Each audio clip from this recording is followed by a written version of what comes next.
ہم کریں گے ہر مظلوم کی حمایت۔ بسم اللہ الرحمن الرحیم۔ السلام علیکم، میں ہوں حرین فاطمہ اور آپ دیکھ رہے ہیں حمایتی نیوز HD چینل۔ نظر ڈالتے ہیں آج کی اہم خبروں پر۔ سرگودا شہر میں تجاوزات کے خلاف گرینڈ آپریشن کی تیاریاں مکمل کر لی گئیں۔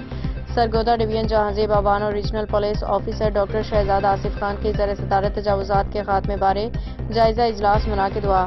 اجلاس میں deputy commissioner Sargodha captain retired Muhammad Waseem اور DPO ڈاکٹر اسد اعجاز ملک کے علاوہ ADCR CO MC MOR traffic police کے علاوہ PHA افسران سیکریٹری RTA نے شرکت کی۔ اجلاس کو COMC عمر فاروق نے تجاوزات کے خلاف اب تک جاری آپریشن کی رپورٹ پیش کی اور آئندہ کی منصوبہ بندی سے آگاہ کیا۔